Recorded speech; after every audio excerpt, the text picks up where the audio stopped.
Yeah, that's 14 years. It was a baby when they had he was like 37. She was 37, but Yeah, see, my mom was like my sister. really, Yeah. yeah. So Are we live? yeah, they all was. Should I turn this mic on? And he went to Lamar. And you can probably turn that mic off. My dad at my uncle that graduated at 66. He was a really good basketball player, but he was only 5'7".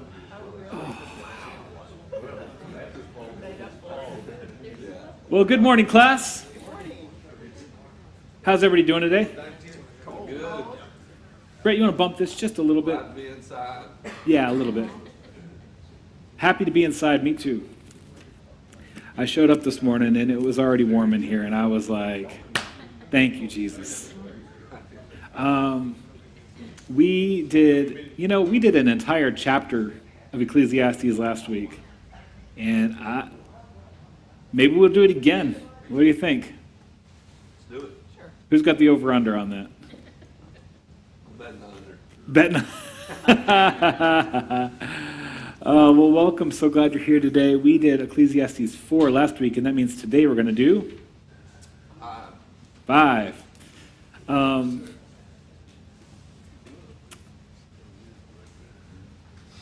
I debated whether or not we were going to do it this way because, a lot of the stuff that each chapter is biting off is like an exploration of something that was mentioned earlier in the book. And I was like, I don't know, man. We've already talked about it, but... And then I got to thinking, yeah, well, but maybe God has more to say. So we're just going to keep going for the foreseeable next few weeks at least.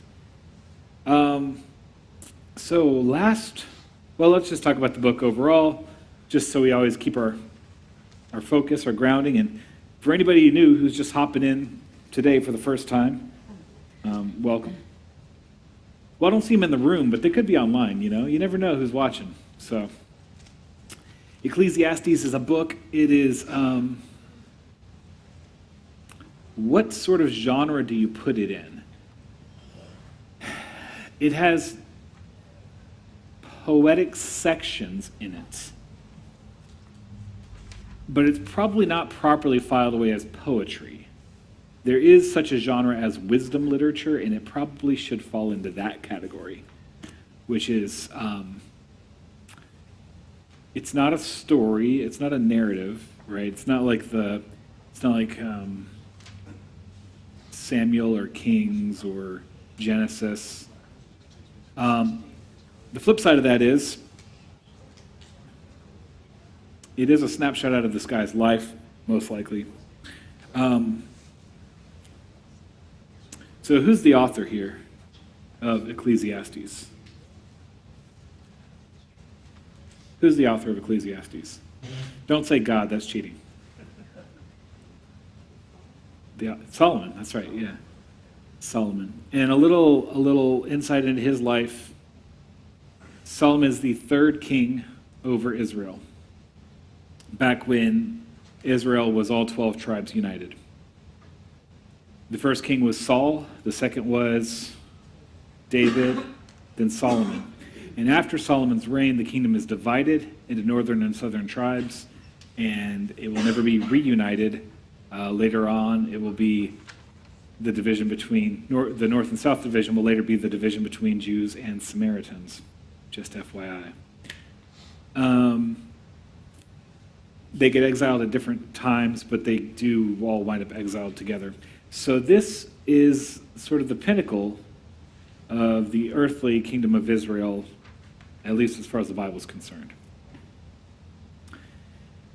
And what's the distinction that Solomon has? If he's in the Guinness Book of World Records, it'd be for what? Wisdom. Wisest man who ever lived. And along with that came long life and wealth. And one of the things that marked the rule of David, who was a good king and a man after God's own heart, right? It's David who really wants to build a temple for God, because before they build a temple, where's God been this whole time? Everywhere, yes, but where's been the focal point for worship.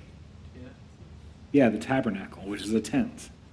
And David says, I'm in a palace and God's in a tent, and that's not right. I want to build a temple for God. And God says, I love your heart, that's great, but you're not the guy to do this.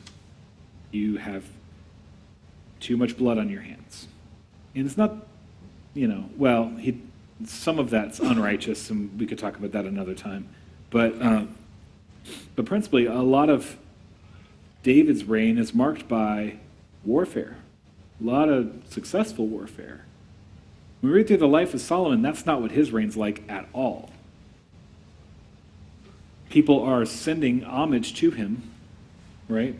But he's not out conquering people. So by every objective measure, Solomon should be writing the books on how to do it, right? Like in the whole, if you go through the self-help or business sections of any bookstore, you are going to find shelves of book after book after book written by people who are successful, right?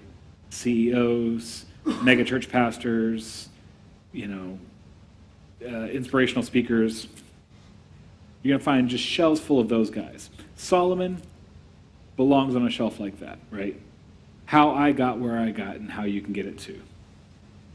But when you read through Ecclesiastes, does this read like a how to get what I got kind of book?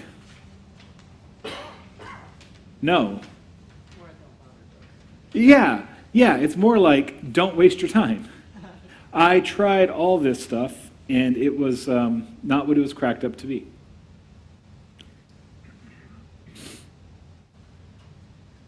Which, I know this is true in my life, and you probably know this is true in your life too. When you hear really rich and powerful people say things like, what really matters is time with your family, or what really matters is, and you're like, yeah, but you're also filthy rich, and it's easy for you to say that now, right? Some famous actor quits their career because they want to spend more time with their family. It's like, great, that's a nice luxury that you can do now that you're a multimillionaire. So when we read Ecclesiastes, it might be easy for us to look at Solomon with that same sort of skepticism. Like, easy for you to say, you're already rich. But the journey Solomon's taken us on is, yeah, I am rich. And it has profited me very little. Or maybe nothing at all. Think with me, if you will, to the life of St. Paul, who describes his career as meteoric, right? I was getting ahead of everybody. I was running past all my peers. I was popular. I was successful. And now, after meeting Jesus, I count all of that as loss. So, last week, we read about pining for the good old days, which maybe aren't actually as good old as we remember them to be. We talked about, remember the sentiment he said, better the people who died before seeing this world, but better still are the people who have never been born. And I kind of put that to you, is non-existence better than life? And I think a good, healthy answer, and the Christian response certainly is no, it is better to live. And Solomon's just wrong and jaded at this point. We'll come back to that here in a minute. Fools fold their hands and ruin themselves, so they're the ones that say, why try? Just give up. Better one handful with tranquility than two handfuls with toil and chasing after the wind. Right? Which is about learning to be content. If one handful is enough, stop.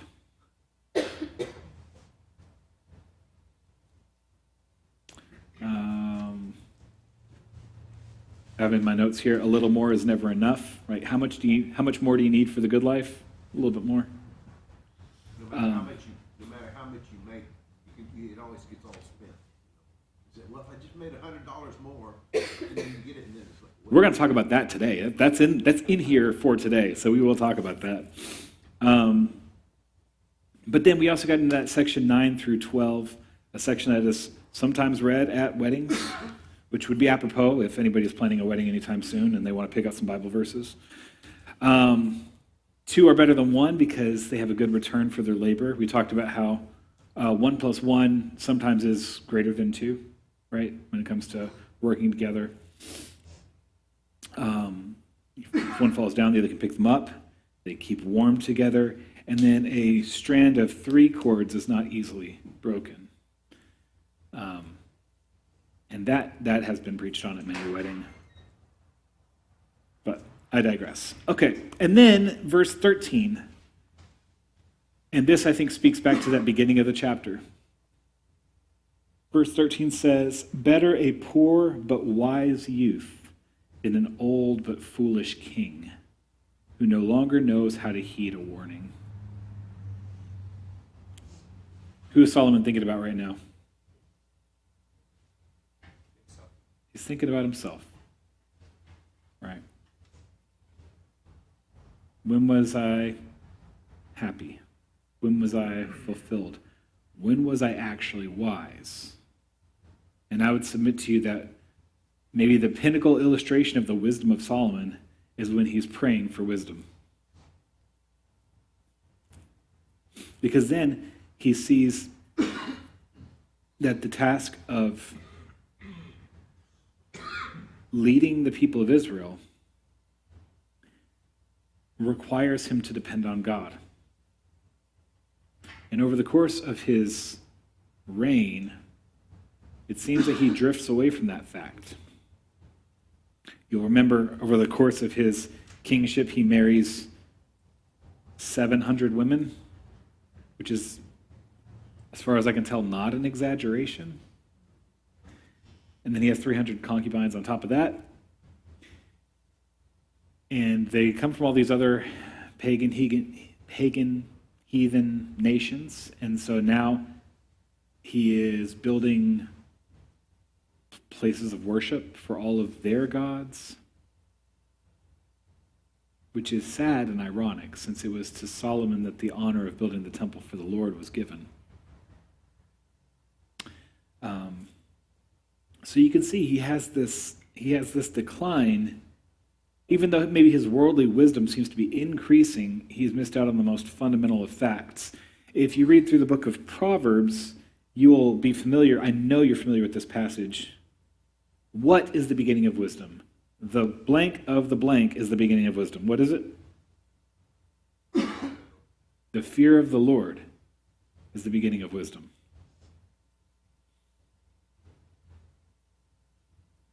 It slipped away from Solomon over the course of his life. And now, as he's reached the top and found it empty, and his family's probably a mess, and he's full of regrets, he's starting to rethink this stuff, and he wants to get that hard-won wisdom that comes from being a failure. He's trying to transmit that to us. So, Ecclesiastes chapter 5. And this will... one thing I should note for you in Scripture. We have chapter numbers and verses, right? Those were not in the original text. The book of Psalms was divided up into individual psalms. They have titles, and sometimes they have musical instructions at the beginning of them, or an attribution. This is a psalm of Asaph. This is a psalm of David. Most of your Bible wasn't that way originally. It's just, you go through the scroll, you just read it. So we often think about how one chapter concludes and another one begins. And that's handy, and those divisions usually are in sensible places. But don't get too hung up on that, because oftentimes ideas from the end of one are bleeding into the next one, because there was no hard separation there when it was written.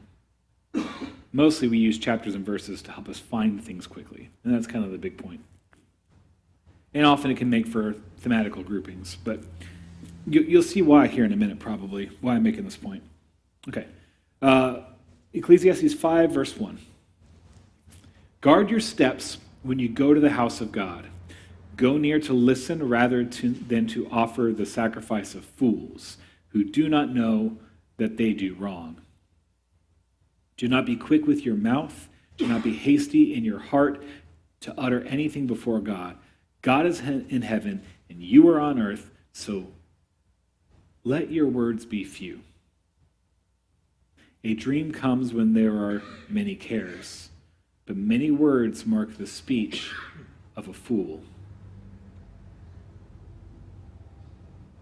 These are startling and difficult words for me to read to you as a guy who will spend the next hour and a half or so almost constantly speaking.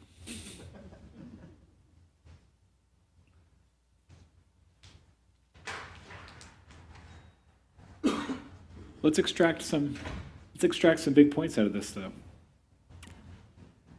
So he's talking about going to the house of God, which, by the way, he built. Right?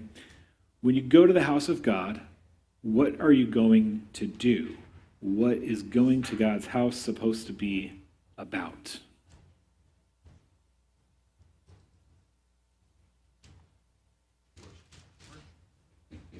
What does it say?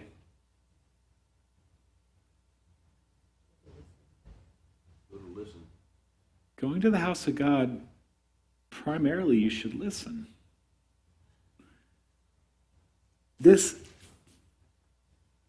inverts things from how much of America approaches the idea of going to the house of the Lord.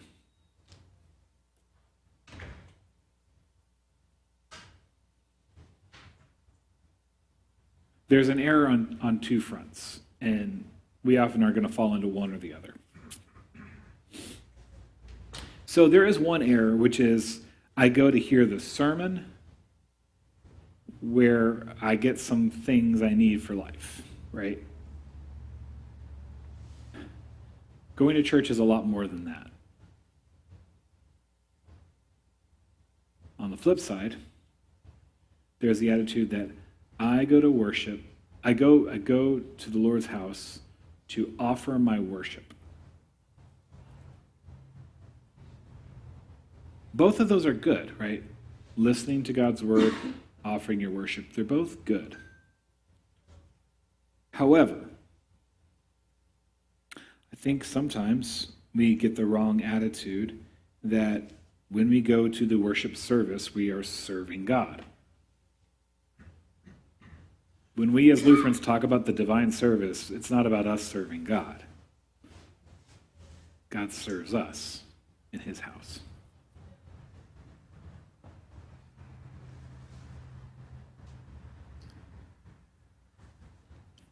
When, in both cases, when I go to try and hear something I need to hear, or when I go to try and offer my thing, who is the subject of those sentences? I go to hear what I need to hear, or I go to offer what I have to offer. Who's the subject? I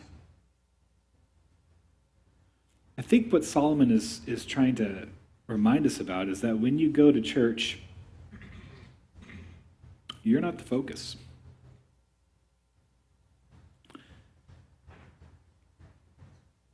Your thoughts and your opinions, they're not the most important thing. That doesn't mean that God doesn't value you as a person. It doesn't mean that God's not interested in your thoughts and feelings, but that's not why you came to the house, right? This has a bit to do with the idea of authority. People often choose their church by going someplace that sits well with them. This is what I think, this is what I feel, these are my theological positions, these are my musical preferences. I like the way that preacher preaches, whatever, right? And that attitude makes sense, especially when you've got, like a dozen churches in Liberty Hill you could go to.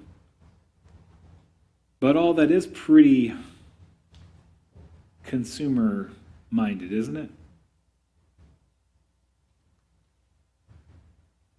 Solomon's saying, before you get really wrapped up in whatever you think church is about, just sit and listen. Let God speak. Let God do what he's going to do. He's God in heaven, and you're here on earth, so let your words be few.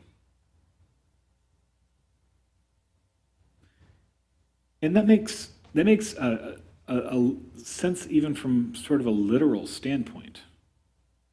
Because your perspective is from the ground up, from a creature, with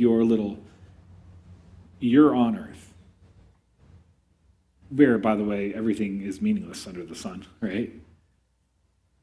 But he is God in heaven, which means his perspective is much higher, broader. He can see things that you can't see. I'm going to talk way out of turn because I don't know stuff very much. Are any of you guys NASCAR fans? Somewhat, Yeah. There's radio communication, right, with the driver? Who's communicating with the driver? The spotters Spotters. Now, what is the spotter doing? tell me what to watch out for, what's coming up. Well, he's got eyes and mirrors. He's in the car. He's real close to the track. He must have a good perspective on the race, right? He's going 200 miles an hour and he can't see around the corner. So it's super helpful to have somebody who's above and outside looking down and seeing the big picture and telling him what's what and what's coming up. I survived that metaphor into a sport I've never watched. It's interesting. It makes good white noise if you want to nap, though. Go to a real race. Actually, I think I did one time. I really do think I did one time. We did, right? Yeah, we went to a NASCAR race one time. I didn't know what was going on. a lot of left turns. All right. So, coming into the house of God, really it all needs to be about God. That doesn't take you out of the equation. Doesn't mean that you're meaningless, right? This is a place where God meets you. But he's the one making the moves. He's the one speaking, right? So don't be so full of your own thoughts that you miss out on what he's saying to you. All right. Verse 4. When you make a vow to God, do not delay to fulfill it. He has no pleasure in fools. Fulfill your vow.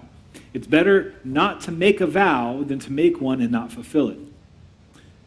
Do not let your mouth lead you into sin, and do not protest to the temple messenger, my vow was a mistake.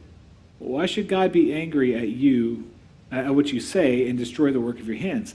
Much dreaming and many words are meaningless. Therefore, fear God. Again, this goes sort of that central idea. Sometimes people want to talk a big game, but God's not fooled. And sometimes people make promises they're not going to keep. And Solomon's advice is don't try and make deals with God. Don't make promises to God that you're not going to keep. Realistically, he knows from the time you say it whether or not you're going to fulfill it. Does that mean you don't take any vows? Well, no, it doesn't mean that necessarily. But when we speak, it should have meaning. There's an old saying that people used to say that you don't hear very much anymore. My word is my bond. Yeah. And that's sort of, we don't live in the space age, by the way. That's in the past. We live in the information age. Words are cheap and they come fast. And even I don't know, I mean, I do, but I'm a little cynical about why do we even have political campaigns and debates? How much do you believe the things that they say? So who cares if you win an argument? I don't know what you're actually going to do when you get into office. I don't like being that way. That's jaded. I don't like that, you know. But that is kind of how we feel a lot. When I'm watching stuff on YouTube, because I don't watch regular TV anymore, when I'm watching stuff on YouTube, I get advertisements popping up all the time, and you know, for all kinds of stuff, and they promise all kinds of stuff, and you know, it's just a flat out lie. But that's the way of the world, which is precisely why it shouldn't be the way of you and God. Don't be in a hurry to make a promise to God.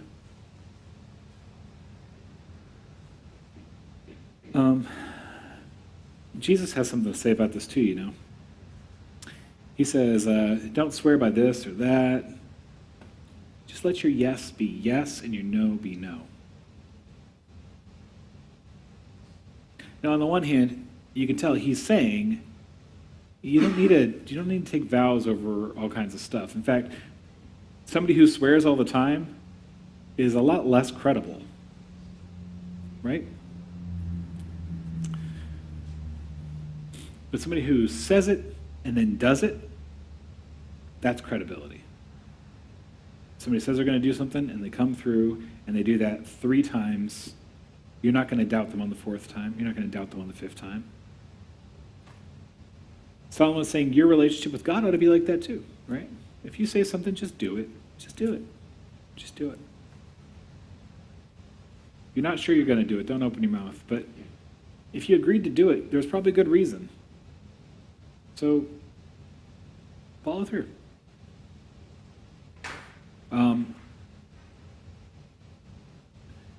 There's another thought that Jesus shares, and I want to share it with you now. He says, anyone who hears these words of mine and puts them into practice is like a wise man who built his house on the rock. When it comes to discipleship, when it comes to Christian living, just saying the right things will not have nearly the impact on your life and the lives of people around you as actually doing the things you say. All right, let's keep going. I've been on verse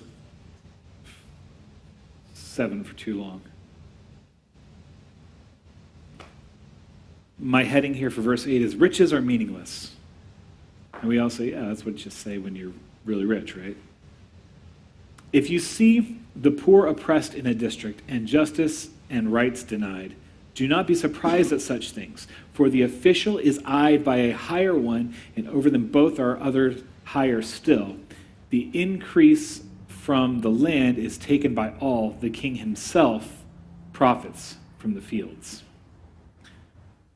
Wait, what? What does that mean? Why would having managers and overseers and a king, why would that mean oppression is going to happen? He says, don't be surprised when you see poor people oppressed. Can you make any sense out of that? Oh yeah, I could, because I worked in a what do you call it, like a food pantry, and these guys were saying, you know what, to the people who are volunteering, let's take all the best ones first, and then let them so that we can give all the rest to the people who are coming in. Yeah. He says,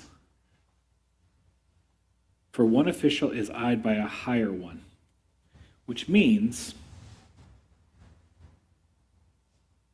he is worried about this guy's opinion, not the people he serves. This guy is worried about that guy's opinion, not the guy underneath him.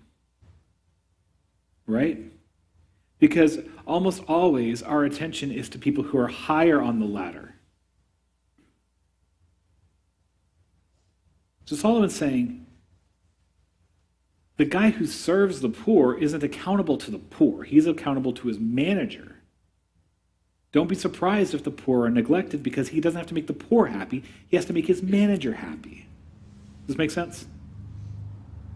We talk about that at work all the time with managers who say they're terrible at managing their team, but they manage up really, really well.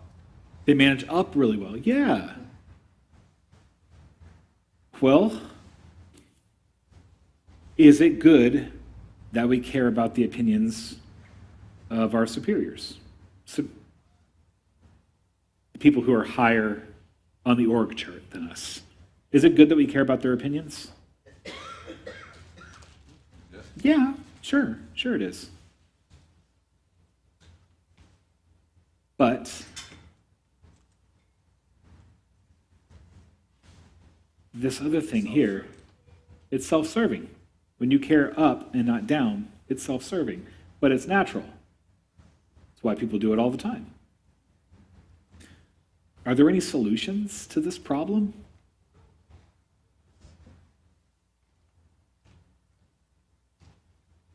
Well, in the workplace, skip levels, right? Okay. So that's why you have skip levels in the workplace. So, One of the reasons. so define that for me. What's a skip level? So manager, 2 or 3 levels up, talks to people 2 or 3 levels down to actually understand what is going on from their perspective. Yeah. So, what we're talking about is people who are higher up consciously have to descend and empathize with, right? Which could mean just, talking with people.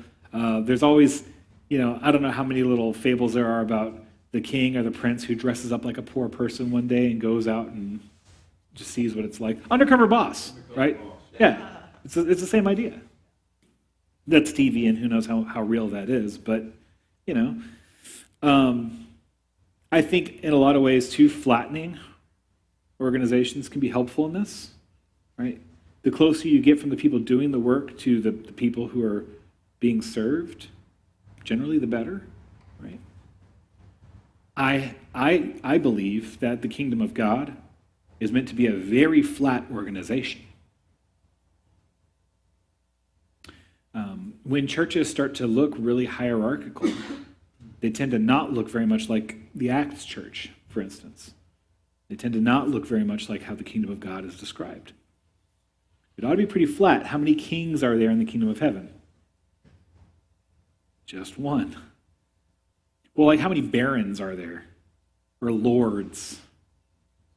Well, that's not kingdom language, right? There's one Lord. There's a Lord of Lords, right? That's it.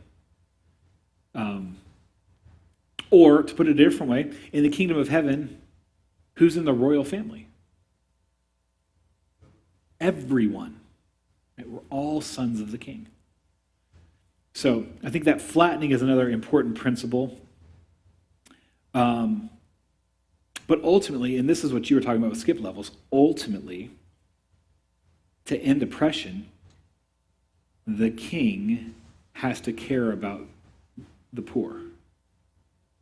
And then hold accountable those people between them. And again, this is something we see in the life of Jesus. He could have been born in Herod's family, or, he could have been even from Caesar's line, and then, claimed kingship of the Jews or whatever. He could have done that. That's not what he did. He was born in a garage to a blue-collar dad and a poor mom, and he was greeted by shepherds who are bottom tier. Nobody wants that job, right? The King of the universe did that, right? Because he cares about the poor. And this is why Old Testament and New, there's a strong emphasis that the people of God care for the widow, the orphan, the poor, the stranger, the alien, right? because the king cares about those things.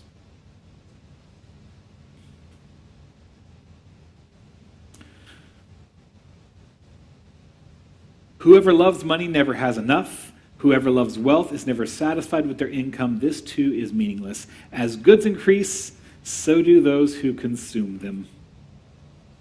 And what benefit are they to the owners except to feast their eyes on them? That's what you were talking about earlier, right? Like, as your income increases, so do your expenses. I'm sure I mentioned this here before, but I'll bring it up again because I like it. There's a Keanu Reeves movie, football movie called The Replacements. Anybody seen The Replacements? It starts off with a NFL strike, right? Because they want to negotiate their contracts or whatever. And the guys who are going on strike, the actual NFL players, they're being interviewed by a reporter, and the reporter's like, don't you think that $2 million a game or whatever it is enough? And this linebacker comes over, he grabs the mic, he's like, do you know how expensive insurance is on a Porsche? Like, bro, really? I mean, it's true though, right? We have interesting conversations about this stuff, or I don't even know if conversation is quite the right way. We frame these things interestingly. Growing up, I definitely didn't believe I was in a rich family. And I also didn't think I was in a poor family. I thought I was in the middle. How many of you grew up thinking you were in the middle? What are the odds that we were all in the same middle?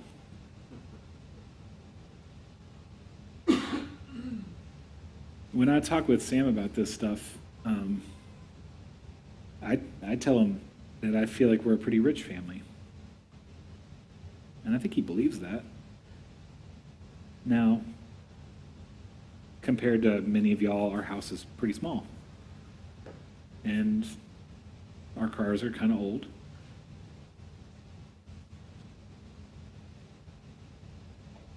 I've never worried about feeding my family though. Except there was this time that we had a snowpocalypse, and but that wasn't an economic problem, I'm trying more and more to think about this stuff from the human creature, from like a world level. And there's people in the world who don't eat in a day what I eat in one meal. I think I'm pretty rich compared to that.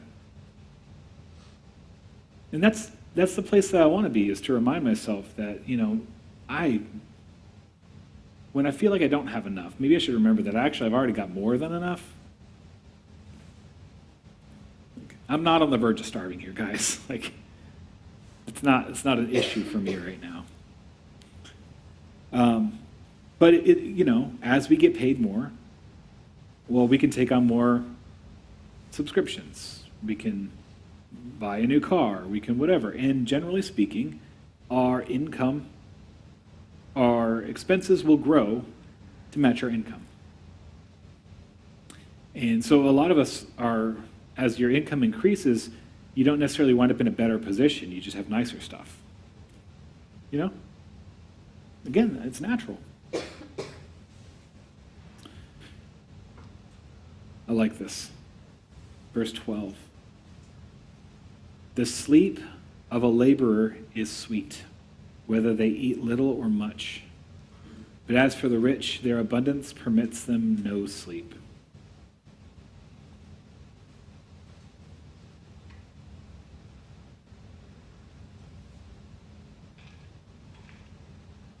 I don't think I'm going to spiritualize that. I'm just going to let that go. I have seen a grievous evil under the sun, wealth hoarded to the harm of its owners, or wealth lost through some misfortune, so that when they have children, there is nothing left for them to inherit. Everyone comes naked from their mother's womb, and as everyone comes, so they depart. They take nothing from their toil that they can carry in their hands. We'll keep going, and then we'll circle back. This too is a grievous evil. As everyone comes, so they depart.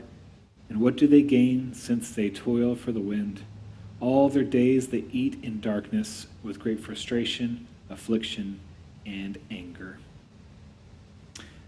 All right. He says,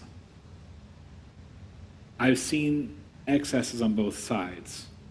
On the one hand, I've seen people who have amassed wealth and it only brought them misery. I'm inclined to quote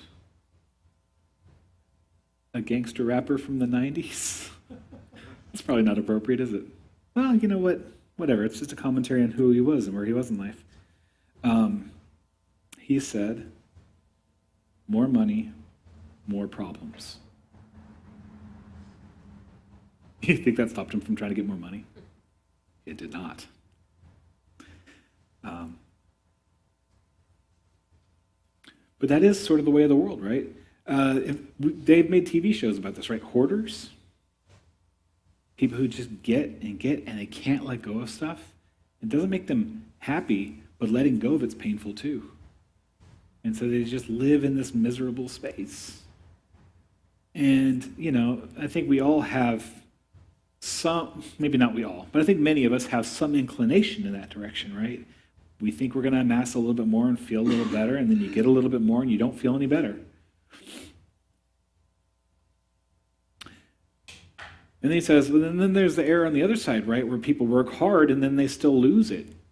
And then their kids get nothing. You came into this world with nothing, and you're going to leave this world with, he said this carefully, and I want to say it too. Verse 15. They take nothing from their toil that they can carry in their hands.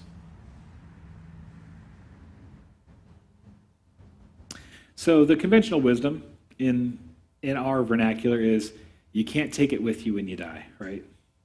You ever heard that saying before? You can't take it with you? There's even a play. What's that? There's even a play. You can't take it with you. Okay. Was it any It good? was made into a movie too. Was it any good? Oh yeah, I was in the play in high school. And that would have been the best rendition of it? Well, Yeah. But Solomon says this in an interesting way. They can take nothing with them that they can carry in their hands. Well, are there things that you could amass in your life that fall into a different category?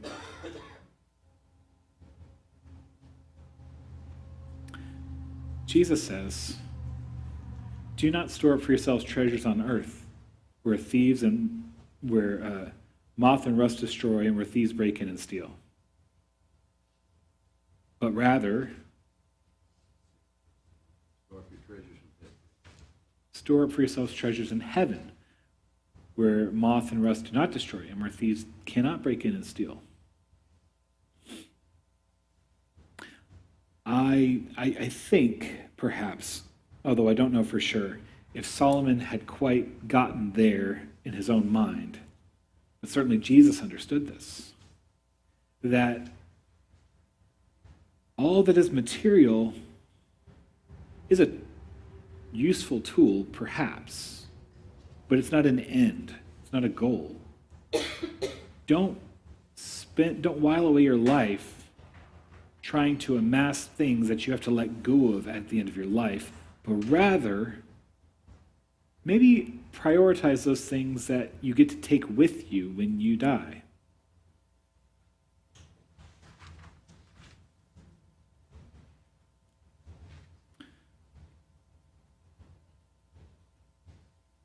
Maybe he's going to speak to that a little bit more. Let me try and finish this up.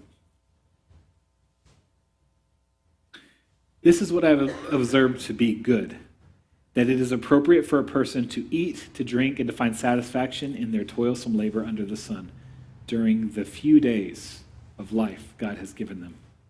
For this is their lot. Moreover, when God gives someone wealth and possessions, and the ability to enjoy them, to accept their lot and be happy in their toil. This is a gift from God. They seldom reflect on the days of their life because God keeps them occupied with gladness of heart. Okay, I've got a couple minutes we can explore this. And then we will have done another chapter in a single day. So Solomon's not saying don't bother working hard, and he's not saying don't bother amassing, and he's not saying any of that stuff. He's saying take each day as God gives it, work hard today, find some satisfaction in the work you do, eat, drink, enjoy as a gift from God. And if you take God out of the equation, all that stuff will wind up being a millstone around your neck. But when you receive what you have with gratitude towards God, it will enrich your life. But verse 20 I found interesting. They seldom reflect on the days of their life because God keeps them occupied with gladness of heart.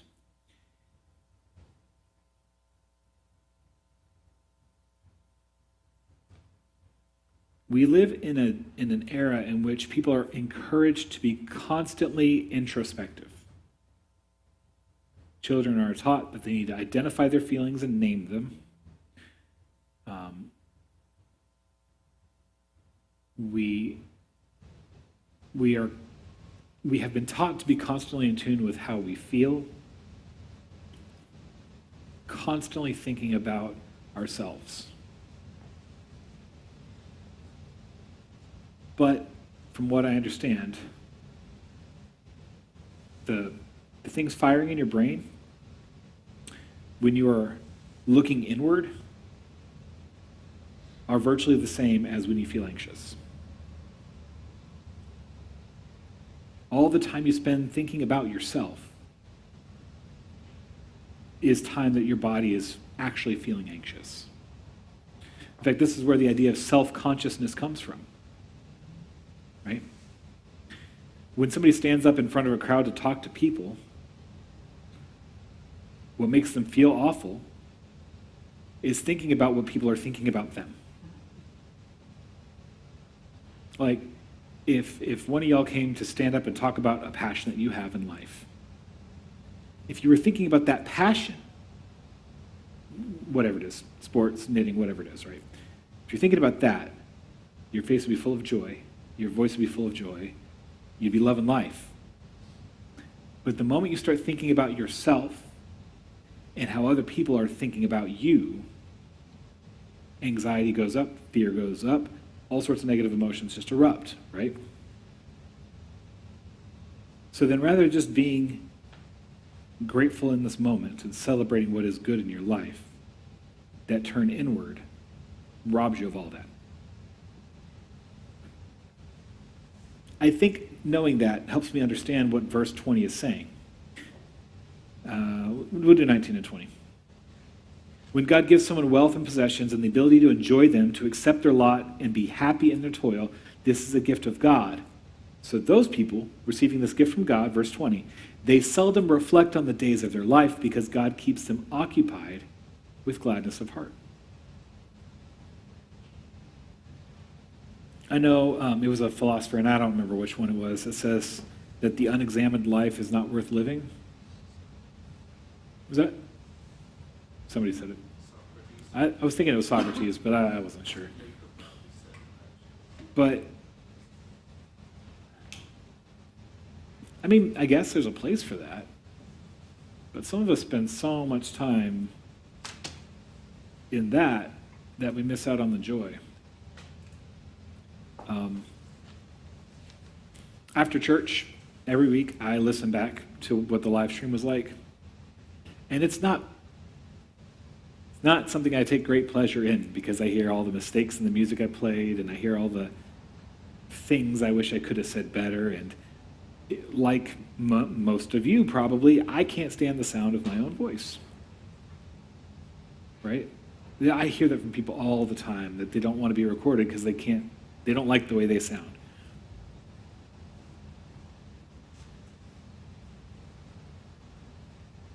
get it, right? That time looking inward, it's not great. Right? But if we can just be where we are, when we are, where we are, accept things that God gives us as gifts, you don't have to spend hours and hours rehashing your life, or, as often happens when we do that, comparing ourselves to other people. I mean, that's a definite thing. I've been trying to work on my guitar skills a little bit over the last few weeks, and every time I open up YouTube to look at like little exercises or whatever, and I watch these guys just like flying around the fretboard, I'm like, what am I even doing? I've been playing guitar for over 30 years, and you know, that's not helping me, and it's not making me any better. It just makes me want to quit. So I think Solomon's kind of encouraging us, don't spend your life obsessing about your life. Spend your life living each day as a gift from God. You do that, there'll be plenty to keep you occupied, and you'll be much happier for it. That's it for today. We're all out of time. Thank you so much. We got church coming up here in 9 minutes, so